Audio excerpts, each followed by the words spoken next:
Hello friends, मैं मीनू आपका स्वागत करती हूँ आपके प्यारे इस YouTube channel study with Mushahid में। कैसे हैं आप सभी लोग? आई विश अच्छे हों और अच्छे से अपनी स्टडी और अपनी फैमिली का ध्यान रखना। कैसे चल रही है आप लोगों की स्टडी? आई विश अच्छी चल रही है, और नहीं भी चल रही हो तो उसको अच्छे से चलाइए। ओके, आइए देखते हैं हम कितनी अच्छी बात लिखी हुई है यहाँ पे। महान कार्य को करने का यही तरीका है कि आप उसे पसंद करें जो आप करना चाहते हैं, क्योंकि जो काम हमें पसंद होता है ना, उसमें हमें बोर नहीं लगता है, नींद नहीं आती है। तो जो भी काम आपको करना है उसको पसंद करना शुरू कर दीजिए, ना ही आपको बोरियत लगेगी, ना ही नींद आएगी, और आप अपने काम को अच्छे से कर पाएंगे। स्पेशली स्टडी किसी को भी करना पसंद नहीं है, बट वो ज़रूरी है किसी भी टारगेट को कंप्लीट करने के लिए, एक जॉब के लिए। तो अच्छे से पढ़ाई करिए, पढ़ाई को पसंद करना शुरू कर दीजिए, ठीक है? फिर पढ़ने में कोई भी बोरियत नहीं लगेगी, ठीक? फ़िलहाल ये एक अच्छी कोटेशन है, और अगर आप लोग इसको देखें, समझें, तो मतलब मुझे तो काफ़ी अच्छी लगी, इसीलिए मैंने इसको यहाँ कोट किया है, ठीक है? आइए आज हम देखते हैं, हमारा टॉपिक है पॉलिटी का नागरिकता, सिटीज़नशिप। सिटीज़नशिप क्या होती है? नागरिकता वो होती है जब कोई भी देश या कोई भी व्यक्ति जो है वो अपने आप को ये कह पाए कि हाँ, मैं उस देश का नागरिक हूँ, या कोई भी नागरिक जो है वो एक देश के अंदर उसे सारी सुविधाएं मिल रही होती हैं, ठीक है? अगर कोई भी नागरिक जो है वो किसी देश का नागरिक नहीं, कोई भी व्यक्ति जो अगर उसके पास किसी भी देश की नागरिकता नहीं है, किसी भी देश का नागरिक नहीं है, तो उसका जीवन बेकार है, वो एक शरणार्थी की तरह ही काउंट किया जाएगा, रेफ्यूजी ही माना जाएगा, ठीक है? तो इसलिए इस चीज़ को ध्यान रखिए, और जो भी हमारे देश के लोग हैं या जिनको भी नागरिकता प्राप्त है, वो इस चीज़ को गर्व से अपने उसको समझें, देखें कि हाँ, नागरिकता बहुत अच्छी चीज़ है, हमारे देश में मिली हुई है। और विभिन्न प्रकार की चीज़ों से जो है वो नागरिकता प्राप्त की जाती है। मतलब हमारे देश में जो है काफ़ी तरीके हैं, 4 से 5, और इसका जो बिल आया था उसमें भी काफ़ी बार संशोधन किया जा चुका है, ठीक है? तो आइए बिना देर किए हम लोग क्वेश्चन स्टार्ट करते हैं। भारतीय संविधान निम्न में से कौन सी नागरिकता प्रदान करता है? ऑप्शन ए दोहरी नागरिकता, ऑप्शन बी एकल नागरिकता, ऑप्शन सी उपरोक्त दोनों, ऑप्शन डी उपरोक्त में से कोई नहीं। इसका सही आंसर क्या है? ऑप्शन बी एकल नागरिकता। हमारे देश में जो है वो एकल नागरिकता का जो है वो प्रावधान है। मतलब यदि आपके पास भारत की या हमारे देश की नागरिकता प्राप्त है, तो आप अन्य किसी देश की नागरिकता नहीं प्राप्त कर सकते। अगर आपने दूसरे देश की नागरिकता ली, तो भारत की नागरिकता आपकी जो है वो स्वयं ही समाप्त मान ली जाएगी, ठीक? जैसे अमेरिका है, वहाँ एक सेंटर और स्टेट अलग दो नागरिकताएँ जो हैं वो रहती हैं, लेकिन भारत में जो है वो एकल ही नागरिकता है, ठीक? नागरिकता के बारे में जो है वो हमारे संविधान के भाग 2 में जो है वो वर्णन है, और अनुच्छेद 5 से 11 तक जो है वो इसमें बताया गया है कि नागरिकता कैसे मिलनी है, कैसी क्या है, कैसे छीनी जा सकती है, ठीक है? किसके पास अधिकार है नागरिकता प्राप्त करने का, जो NRI हैं उनकी क्या स्थिति रहती है, ठीक है? तो भाग 2 में अनुच्छेद 5 से लेके 11 तक। ओके, नेक्स्ट क्वेश्चन देखते हैं। भारतीय नागरिकता नहीं प्राप्त की जा सकती है। ऑप्शन ए जन्म द्वारा, ऑप्शन बी निर्देशीकरण द्वारा, ऑप्शन सी किसी भूभाग के सम्मेलन द्वारा, ऑप्शन डी भारतीय बैंक में धन जमा करके, ठीक है? तो इसका सही आंसर क्या है? ऑप्शन डी भारतीय बैंक में धन जमा करके। अगर इस तरीके से नागरिकता प्राप्त होती तो शायद बहुत से लोग नागरिकता ले पाते, क्योंकि बहुत इजीली वो बैंक में पैसे जमा करते और उनको इजीली जो है वो भारत की नागरिकता मिल जाती। लेकिन भारत में नागरिकता प्राप्त करना इतना इजी नहीं है। कुछ प्रावधान है जिसमें काफ़ी समय तक रहा जाता है, रजिस्ट्रेशन कराया जाता है, ठीक है? तब मिलती। जैसे आप लोगों ने देखा होगा कि अदनान सामी को नागरिकता मिली, ठीक है? और भी कई लोग हैं जिनको भारतीय नागरिकता जो है वो दी गई है। तो इसकी कुछ प्रोसेस होती है, उसके थ्रू जो है वो नागरिकता दी जाती है। अच्छा, फ़िलहाल मैं आपको ये बताना चाहूँगी कि भारतीय नागरिकता अधिनियम जो था वो 1955 में आया था, ठीक है? बाद में कई बार इसमें संशोधन भी किया जा चुका है। तो फ़िलहाल इसको जो है वो भारतीय नागरिकता को 5 प्रकार से प्राप्त किया जाता है। नंबर 1 जन्म के द्वारा, ठीक है?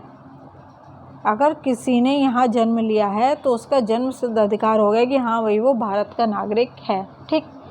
नंबर 2 है आपका रक्त संबंध या वंशक्रम द्वारा, यानी कि जिसके माता पिता या दादी दादा जो है वो यहाँ के निवासी हैं तो उनको भी नागरिकता मिल जाएगी।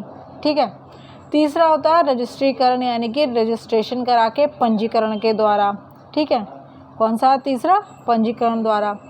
चौथा है आपका देशीकरण द्वारा, किसी भी उसको अगर हम अपने देश में मिला लेते हैं तो उसमें हो जाता है उस भूभाग के जो भी रहने वाले हैं। ठीक, किसी भूभाग के सम्मिलन, अगर हमने किसी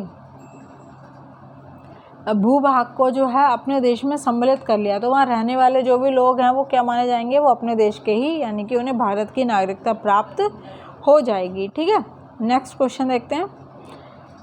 किस देश में दोहरी नागरिकता का सिद्धांत स्वीकार किया गया है? Option A Bharat, option B Canada, option C Australia, option D संयुक्त राज्य अमेरिका।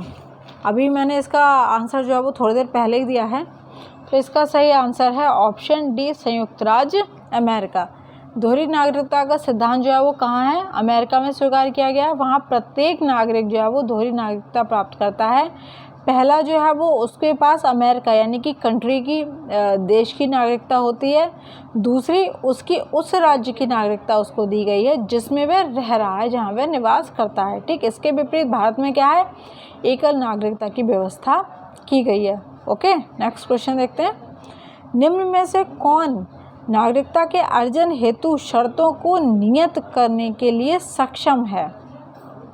ठीक है, ऑप्शन ए चुनाव आयोग, ऑप्शन बी राष्ट्रपति, ऑप्शन सी संसद एवं राज्यों के विधानसभाएं सम्मिलित रूप से, ऑप्शन डी संसद। इसका सही आंसर क्या है? ऑप्शन डी संसद। भारतीय संविधान के अनुच्छेद 11 में यह स्पष्ट किया गया है, यह स्पष्ट रूप से लिखा है कि संसद को नागरिकता के बारे में विधि बनाने की संपूर्ण शक्ति होगी। मतलब संसद के पास जो है वो नागरिकता के बारे में कोई भी विधि अगर वो बनाना चाहती है तो उसके पास पूर्ण रूप से शक्ति है।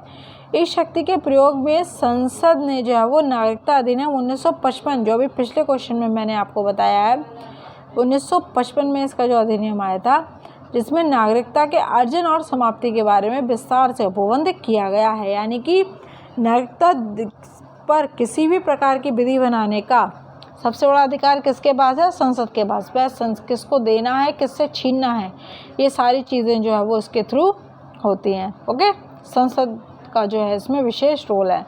नेक्स्ट क्वेश्चन देखते हैं हम लोग। निम्नलिखित में से भारत में नागरिकता निर्धारण का विशिष्ट अधिकार किसे प्राप्त है? ऑप्शन ए न्यायालय, ऑप्शन बी राष्ट्रपति, option C Lok Sabha, option D केंद्रीय सरकार, ऑप्शन ई राज्य सरकार।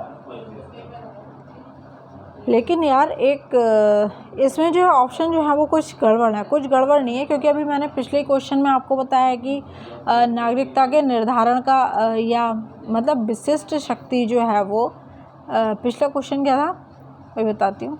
यह है कि अर्जन हेतु नियत सक्षम कौन है? संसद है। मतलब एक तरीके से अगर हम बात करें कि संसद के पास जो है वो पूर्ण रूप से शक्ति प्राप्त है उसको कि वो किस तरीके से नागरिकता को छीन सकती है या दे सकती है, तो इसका आंसर होगा संसद। ठीक है, विशिष्ट अधिकार किसके पास है? संसद के पास। यानी कि ये जो ऑप्शन है ना ये सारे गलत हैं, तो इसका सही आंसर क्या है? संसद। आपकी नागरिकता कैसे आपको दी जा सकती है, कैसे आपसे छीनी जा सकती है, क्या नियम होंगे, क्या विधि होंगी, मतलब विधि बनाने का संपूर्ण अधिकार जो है वो संसद के पास है। तो ये विशेष अधिकार, इसका क्या मतलब हुआ? इसका भी आंसर संसद होगा। ओके, नेक्स्ट क्वेश्चन देखते हैं। नागरिकता अधिनियम 1955 के अंतर्गत पंजीकरण द्वारा भारतीय नागरिकता प्राप्त करने के लिए भारतीय मूल के व्यक्ति को भारत में कितने वर्ष बिताने होंगे? ठीक है, ऑप्शन ए 5 वर्ष, ऑप्शन बी 3 वर्ष, ऑप्शन सी 7 वर्ष, ऑप्शन डी 9 वर्ष, ऑप्शन ई 10 वर्ष। इसका सही आंसर क्या है? ऑप्शन सी 7 वर्ष। नागरिकता अधिनियम 1955 की धारा 5A के तहत पंजीकरण द्वारा भारतीय नागरिकता प्राप्त करने के लिए जो है वो भारतीय मूल के व्यक्ति को भारत में 7 वर्ष बिताने होंगे। मतलब कंटिन्यूसली अगर वो 7 ईयर्स तक इंडिया में रहता है तो उसको जो है वो और रजिस्ट्रेशन करता है नागरिकता प्राप्त करने के लिए, तो उसको नागरिकता दे दी जाएगी। तो ये था आपकी नागरिकता का जो है वो एक टॉपिक फिनिश हो गया। और अब जो है इसका नेक्स्ट टॉपिक जो होगा उसमें मूल अधिकार यानी कि फंडामेंटल राइट्स के बारे में मैं आपको बताऊंगी। वो बहुत ही इम्पॉर्टेंट है, उससे बहुत ज़्यादा क्वेश्चंस बनते हैं किसी भी एग्ज़ाम में। और साथ ही साथ आप लोगों को ये भी पता चलेगा मूल अधिकारों में कि हाँ आपके क्या क्या अधिकार हैं। आप एक नागरिक के तौर पे, एक व्यक्ति के तौर पे, ठीक है, एक मानव होने के तौर पे आपके क्या क्या अधिकार हैं इस चीज़। और आपको कहीं ना कहीं इसमें मज़ा भी आएगा कि हाँ यार हमारे पास ये अधिकार है, हमें तो पता ही नहीं था। तो इसलिए जो है वो नेक्स्ट यूनिट को और ध्यान से देखिएगा। तब तक के लिए नमस्कार।